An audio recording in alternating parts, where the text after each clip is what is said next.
সবাইকে good morning, welcome back to my channel. Happy new year. আজকে 2026-এ 1 জানুয়ারি সকালবেলা সব কাজ করে স্নান করে চলে এসেছি। তারপরে বলো সবাই কেমন আছো? নিশ্চয়ই ভালো আছো, আমিও ভালো আছি। প্রচুর ঠান্ডা পড়েছে বলো। তা চলো ছোটোদের ভালোবাসার বড়দের আশীর্বাদ নিয়ে শুরু করলাম আজকে ভিডিওটা। আজকে তো বাড়িতে আছি তাই শুরু করলাম। তা দেখি চেষ্টা করবো যে ভয়েস দিয়ে শুরু করতে, জানি না কতদূর কী করতে পারবো। সঙ্গে থাকো আর কেউ স্কিপ করো না, ফুল ভিডিওটা দেখো, ঠিক আছে? তো চলো, তোমরা তো আবার চাটাকে ভীষণ ভালোবাসো তাই চা দিয়েই শুরু করলাম। তা চলো চা বসাই, সঙ্গে থাকো। আর তোমরাও বসিয়ে দাও, আমার বকবক শোনো, আর হচ্ছে কি চা নিয়ে বসে পড়ো, ঠিক আছে? তা চলো সঙ্গে থাকো। চা তো বসিয়ে দিয়েছি, দেখতে পাচ্ছ। মা আমি চা খেয়ে নেবো, তার জন্য জল গরম করতে দিয়ে দিলাম।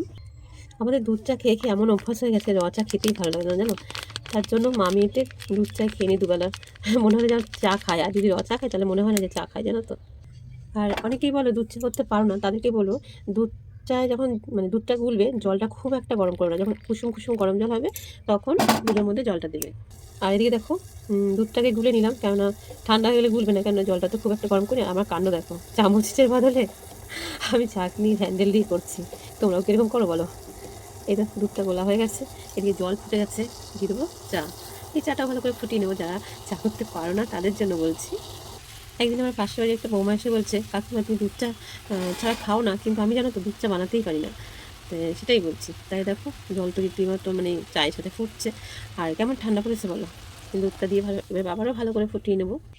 দুধ চা করলে কী বলো তো, একটুখানি কমিয়ে বাড়ি একটুখানি দুধটাকে চায়ের সাথে ভালো করে ফোটে না, সেই চায়ের লিকারটা খুব সুন্দর আসে, আর খেতেও বেশ ভালো লাগে, তাই না?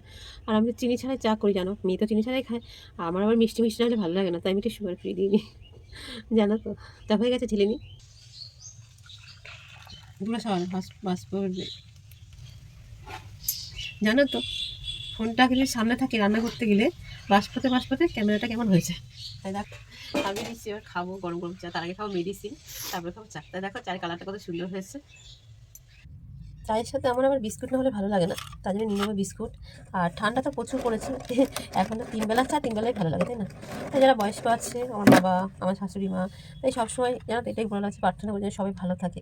তাহলে চাটা খেয়ে নিই, তারপরে তোমাদের সামনে আবারও আসছি কি রান্না করি না করি সব কিছু নিয়ে, সঙ্গে থাকো। চা তো খেয়ে নিলাম, চা খেয়ে দেখো পেঁয়াজ আর লঙ্কা কেটে নিয়েছি। এদিকে কড়াই বসিয়ে দিয়েছি, ঘি দিয়ে দেবো। তা বলো আজকে তো 1 জানুয়ারি, কে কে পিকনিক করছো অবশ্যই কমেন্ট করে বলো, আর কে কে আমার কোথা থেকে ভিডিও দেখছো সেটাও কমেন্ট করে বলো। তো দেখো দিয়ে দিলাম ঘি, তারপর দিয়ে দিলাম 2 শুকনো লঙ্কা আর জিরে। জানো তো এরকম করে আমরা সকালবেলা টিফিনটা মামিয়েতে খাই। আর তার মধ্যে দিয়ে দিলাম কিছুটা আলু, এবার আর কি আলুটাকে ভালো করে একটু ভেজে দেবো। দেখো আলুটাকে একটু নেড়ে নিয়েছি, এবার দিয়ে দেবো লবণ। আর লবণ দিলে তো খুব সুন্দর সব কিছু মিশে যায়, জানোই তোমরা। তার মধ্যে দিয়ে দেবো পেঁয়াজটা, লঙ্কাটা। এটা আবার একটু ভালো করে ভেজে নেবো। ভাজতে তো অনেকক্ষণ টাইম লাগবে, তাই একটু পরে আসছি, সঙ্গে থাকো, কেউ যেও না। একটা পেঁয়াজ ভাজতে তো অনেকক্ষণই টাইম লেগে জানো। তাই দেখো পেঁয়াজটা অনেকটাই ভাজা হয়ে গেছে। সেটা তোমাদের সাথে সবটা দেখালাম না, কেননা একটা নাড়ানি কতক্ষণ লাগে ভালো লাগে বলো দেখতে। তাই দেখো কিছুটা কাজু দিলাম, আজকে কিশমিশ আমাদের ছিল না, তাই জন্য কাজু দিলাম। যখন যেরকম উপস্থিত আর কি। আর আমার রান্না তো তোমরা জানো, যেমন একটা মধ্যবিত্ত পরিবারে থাকে সেরকম জিনিস দিয়ে আমি রান্না করি, তাই না? তারপর দিয়ে দেবো সুজিটা, যেহেতু বানাবো ঝাল সুজি, তার জন্য। আর আমাদের বাড়িতে মিষ্টি কেউ পছন্দ করে না, খুব কম, বুঝেছো। ঝালটাই আমরা বেশি পছন্দ করি, তার জন্য দেখবে তরকারি রান্না করলে আমি বেশিরভাগটা ঝালঝালি করি, বুঝেছো। তা দেখো সুজিটাকে আমি ভালো করে ভেজে নেবো, তোমরা আগেও ভেজে নিতে পারো। তা যখন যেরকম মনে হয় আমার, আমি সেরকমভাবে করে নিই। তাই সুজিটা একটু লাল লাল ভেজে নেবো, যতক্ষণ লাল হবে ততক্ষণ এরকম অনবরত কাটতেই থাকবো। আবার একটু রেখে দিলে তো তোমার বেশি কালো হয়ে যাবে, তাই না? তার জন্য দেখো ভাজা হয়ে গেছে, এবার খুবই সামান্য একটু জল দেবো, খুব একটা জল দেওয়ার দরকার নেই, যেহেতু শুকনো শুকনো হবে তো, তাই জন্য খুবই অল্প জল দেবো। দেখো জল দিয়ে দিয়েছি, খুবই অল্প জল, দেখতে পেলে আমি একটু চুরিতে টেনেও নিয়েছি, জানো তো। এরকম ঝাল ঝুরি খেতে কে পছন্দ করো বলো, আমাদের তো ভীষণ ভালো লাগে। তাই আমরা মানে এরকমভাবেই মাঝে মাঝে আমাদের খাওয়া হয় ঝাল ঝুরি, ঠিক আছে। আজকে সাদা সাদা খেতে ইচ্ছা হয়েছে, তাই আমি আজকে হলুদ ব্যবহার করি না। তা তোমরা সামান্য একটু হলুদও দিয়ে দিতে পারো, তাতে কালারটা বেশ হলুদ হলুদ হবে, আর এটা বেশ সাদা সাদা একটা কালার হবে, ভালো লাগে আর কি। নিলাম, এবার মামিতে গরম গরম খেয়ে নেবো। শীতকালে এরকম গরম গরম টিফিন খেতে ভালোই লাগে, তাই না? তাই কেমন লাগলো ঝাল সুজিটা অবশ্যই বলো। তোমরা এরকম বানিয়ে খেয়ে সন্ধ্যাবেলা হোক সকালবেলা হোক খুব ভালো লাগবে, জানো তো। তাই দেখো খেয়ে নিই। দেখো টিফিন খেয়ে সবজি নিয়ে চলে এসেছি, আজকে লম্বা লম্বা করে বেগুন ভাজা করবো। আর আজকে যেহেতু 1 জানুয়ারি, তার জন্য কী হবে বলো, সঙ্গে থাকবো আর দেখতে থাকো কী করি, ঠিক আছে? চলো। বেগুন ভাজা তো প্রতিদিনের মেনুতে আমার থাকেই, তাই নুন হলুদটা মাখিয়ে নেবো ভালো করে। আজকে মনে হলো একটু লম্বা লম্বা করে ভাজি, তাই জন্য আজকে লম্বা লম্বা করে ভাজবো। এদিকে কড়াই বসিয়ে দিচ্ছি। ঠান্ডা কিন্তু প্রচুর পড়েছে বলো, রীতিমতো কাঁপছি আমিও। আমার তো যেন গরম সহ্য হয় না তা সত্ত্বেও। তো দেখো কড়াই তো গরম হয়ে গেছে, দিয়ে দিলাম সর্ষের তেল। আমাদের সর্ষের তেলে রান্না করতেও ভালোবাসি, খেতে বা খাওয়াতেও ভালোবাসি, তার জন্য দিয়ে দিলাম সর্ষের তেল। তেলটা একটু বেশি দিয়েছি, বেগুন ভাজাটা তুলে তো তরকারি রান্না করবো তার জন্য। আর দেখো দিয়ে দিলাম বেগুন ভাজা। তোমরা কিছু এরকম করে খাওয়া বলো। আর আমি না ঘুরিয়ে ফিরিয়ে রান্না করি, যে কোনো রান্না একটু ঘুরিয়ে ফিরিয়ে করি, তাতে আমার খুব ভালো লাগে জানো তো, তার জন্য। দেখো এই বেগুন ভাজাগুলোকে উল্টে দেবো, উল্টে দিয়ে ভেজে নেবো। এই দেখো এরকম খেতে বেশ ভালো লাগে জানো তো। সিদ্ধ হয়ে গেছে বলতে পারো, এবার হয়ে গেলে তুলে নেবো। বেগুন ভাজা তুলে নিয়েছি, দেখতে পাচ্ছ গরম গরম ধোয়া উঠছে। শীতকালে যেরকম গরম গরম বেগুন ভাজা আর ঘি হয়, তাহলে ভাত খাওয়া যায়, তাই না বলো। এ দেখো আলুগুলো এবার ভেজে নেবো বেগুন ভাজার তেলে। এ দেখো তেলে ভেজে নেবো আলুটা এবার ভালো করে ভেজে নেবো সুন্দর করে, যেমন তোমরা করা সেরকম আমি করবো। এই দেখো দেখো আলুটা একটু ভেজে নিলাম, ভাজা তোমার দেখাই জানো তো। এবার আলুটাকে ভাজা হয়ে গেছে, তুলে নেবো। তুলে নিয়েছি দেখো। এই আলু ভাজা তেলের মধ্যে তেজপাতা, শুকনো লঙ্কা আর দিয়ে দেবো সাদা জিরে। এই দেখো এবার ফোড়নটা একটু ভেজে নেবো, যেমন তোমরা ভাজো সেরকম।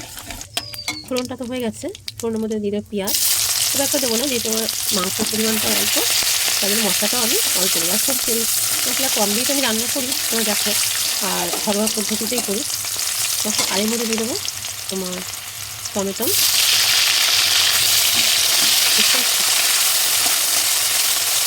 আর এর মধ্যে মাটনটা দিয়ে রেখেছিলাম, সেই মাটনটা এবার দিয়ে দেবো। আর মধ্যে যে মশলাটা রেডি করছি, জিরে, লঙ্কা, হলুদ আর আদা, সেটাও এনে দিয়ে দেবো। এবার একটু নাড়াচাড়া করতে থাকবো। কষাতে অনেকটাই টাইম লাগবে জানো, এটা হতে থাকে। আমি যতক্ষণে মশলাটা রেডি করে নিই। দেখো কাঁচা লঙ্কা নিয়েছি, তোমরা জানো কাঁচা লঙ্কার ঝালটা আমি খাই, শুকনো লঙ্কা খাই কালারের জন্য দিই। আর রসুনটা তোমার দিয়ে পেস্ট করে দেবো। মাংসতে তো রসুন ছাড়া রান্না হয় না, তার জন্য। তাই একটু জল দিয়ে দিই, তাহলে পেস্ট আমার তাড়াতাড়ি সুন্দর হয়ে যাবে, তাই না। দেখো হয়ে গেছে, দিয়ে দিই মাংসের মধ্যেটা। এই দেখো দিয়ে দিলাম রসুনটা, কাঁচা লঙ্কাটা, আর তার সাথে দিয়ে দেবো কিছুটা পেঁপে। এবার থেকে ভালো করে কষিয়ে নেবে, এখানে মানে মাংসটা জানো তো, একটা মাংসটা হতে কত টাইম লাগে, সেরকম করে আজকে প্রেসারে করে দেবো না, এরকম কষি কষি রান্না করবো। সঙ্গে থাকো আর দেখতে থাকো ভিডিওটা। যে জিনিসটা ছাড়া কেউ গুণ গাইবে না, সেটা এবার দিয়ে দেবো, সেটা হচ্ছে লবণ। এবার লবণটা দিয়ে ভালো করে কষানো, যতক্ষণ না মাংসের গা দিয়ে তেল বেরোয়, তাহলে মাংস কষাতে থাকি, তোমরা সঙ্গে থাকো। আমি কষাচ্ছি, এই দেখো পেঁপেটা দেখে বুঝতে পারবে কষানো হয়ে, মানে কষাচ্ছি। এবার দিয়ে দেবো সেই ভেজে রাখা আলুগুলো। খাসি মাংস একটু কষাতে টাইম লাগে, তাই জন্য একটু জল দিয়েছিল, একটু দেখা নেই, জল দিয়ে ভালো করে কষিয়ে নিয়েছি। এবার আলু দিয়ে আর একটু ভালো করে কষিয়ে নেবো। এই দেখো দেখতে পাচ্ছ কালারটা কেমন হতে পারে, কাঁচা লঙ্কা দিয়ে মটন রান্না। দেখো এটা জল দিয়ে দেবো, পরিমাণ মতো জল দিয়ে দেবো। এবার দেখো তরকারি তো ফুটে গেছে, আর দেখো মাটনটা ভিতরে সিদ্ধ হয়ে গেছে। আর এবার দিয়ে দেবো গরম মশলা। আজকে প্যাকেটে গরম মশলা দেবো, যেহেতু এটাই আছে এটাই দেবো। আর নুনটা দেখলাম ঠিকই আছে, নুন দেওয়ার দরকার নেই।